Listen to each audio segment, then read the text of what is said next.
வேறுபட்டு காணப்படுவதே மனித இனங்கள்.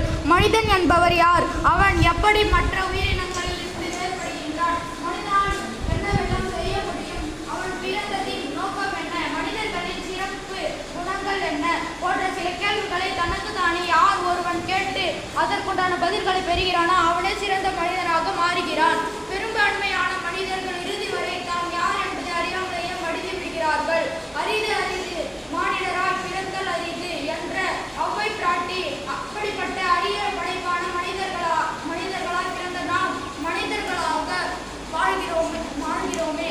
மனிதர்களாக பிறவி எடுத்த ஒவ்வொரு சிந்திக்கக்கூடியவர்கள் நல்லது கெட்டது எது என்பது பகுத்தறிவையும் திறன் கொண்டவர்கள்.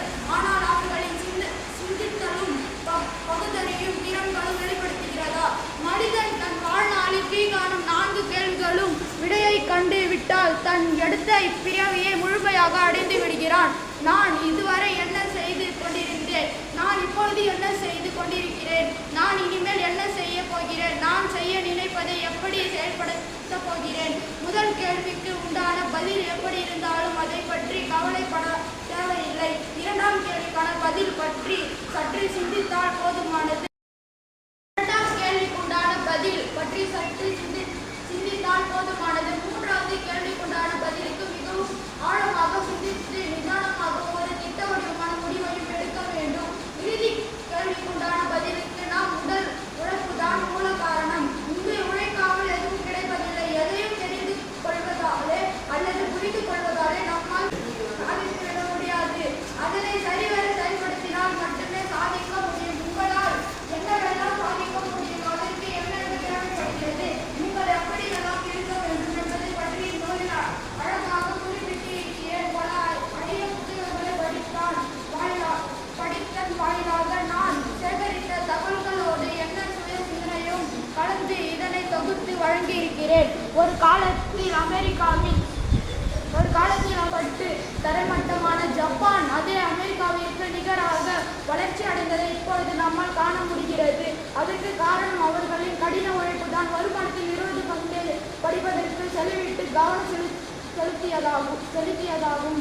எந்த குழந்தையும் பிறக்கும் போது அறிஞர்களாகவோ சான்றர்களாகவோ பிறப்பதில்லை. தங்கள் படிக்கும் நூல்களாலும் பெறுகின்ற வாழ்நாள் அனுபவங்களாலும் மற்றும் சந்திக்கும் விடைவுகளாலும் மட்டுமே அவர்கள் சான்றர்களாக மாறுகிறார்கள். நீங்களும் முயற்சி செய்து பாருங்கள், உங்களாலும் முடியும். இந்நூல் எனது முதல் பதிப்பு. ஓர் மலரை சூடுரை இளைஞனே, இலை பாரியது போதும், சற்று விழித்துக்கொள். உலகமே உனக்காகத்தான். விடியல் வெகு தொலைவில் இல்லை. விடை கொடு சோம்பலுக்கு, உயிர் கொடு உணர்வுகளுக்கு. காலையில் பூத்து மாலையில் மடியும் எம்மலர் கூட்டங்களை பார். வாழ்வது சில மணி நேரமே, இருந்தும் எத்தனை மகிழ்ச்சி. எங்கள் வாழ்நாளில் அதிகாலையில் மலர்ந்து அழகுள்ளாய் சிரிக்கிறோம். தேன்களை சுரந்து பல வண்ணங்களாய் மிளிர்கிறோம். எப்படி இருந்தும் நாங்கள் மடிவது மாலையிலே. அதற்காக நாங்கள் கலங்கிய காலையிலே மனிதர்களின் கண்கள் எங்கள் மீது விழுந்து விட்டால் கோபமானவர்களும் சாந்தமடைகிறார்கள்.